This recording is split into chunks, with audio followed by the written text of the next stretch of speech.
Hey everyone, today I'm playing an art critic and looking at 6 European paintings. I'll talk the color, composition, light, line, material, shape, space, and what each piece is trying to say. Then pick my favorite and finish with a quick comparison to Asian art as we studied, and obviously my image links will be in my post. First, I picked Johannes Vermeer's Girl with a Pearl Earring. The color is super restrained, deep blue, warm skin, and a single bright pearl. The composition is tight and triangular. The headscarf, face, and earring form a simple structure that turns towards us. Light is directional and soft, modeling the cheek and catching the pearl. Lines are mostly edges, not outlines. Vermeer uses blended transitions. Material is oil with smooth glazing, which makes the skin luminous. Shapes are big, simple blocks, the oval face, and the turban, the small pearl accent. The space is shallow, almost no background, so it feels intimate.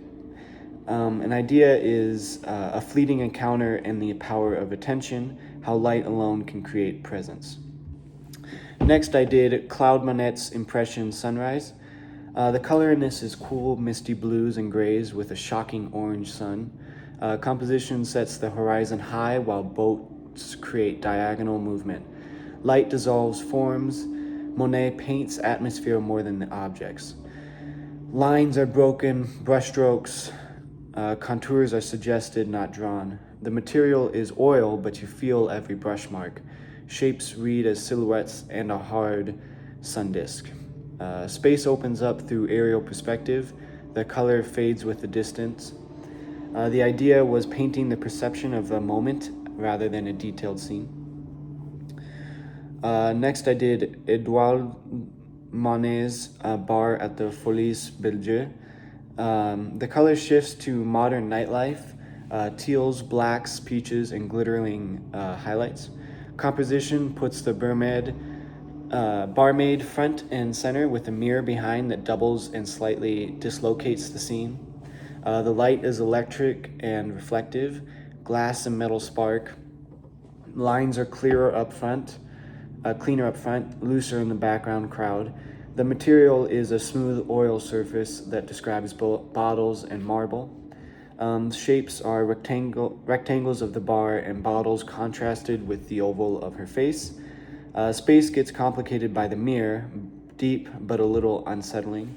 The idea was spectacle versus isolation, being on display versus being seen as a person.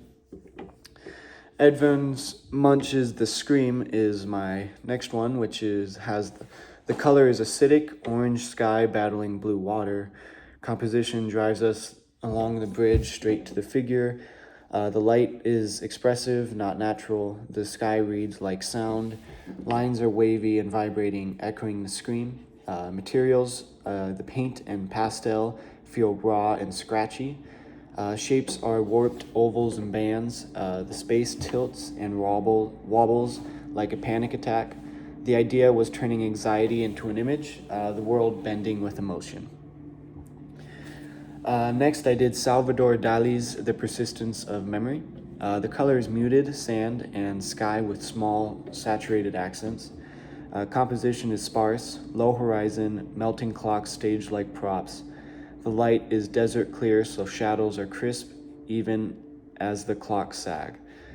Lines are precise, that sharpness makes the surreal feel weirdly real. Material is thin, meticulous oil paint. The shapes clash, soft clocks against hard blocks and a bare branch. Space stretches deep like a setting sage that set feels uncanny. The idea is time and memory are elastic, that reality is negotiable. Next, I did Edward Hopper's Nighthawks. The color is green and heavy and red with a heavy yellow dinner light. Composition gives us a big glass wedge. Figures form a quiet arc inside. Light is the story. Harsh interior glow against an empty, dark street. Lines are architectural and exact. The people are simplified. Material is smooth oil with a minimal texture. Shapes are geometric outside, rounded inside.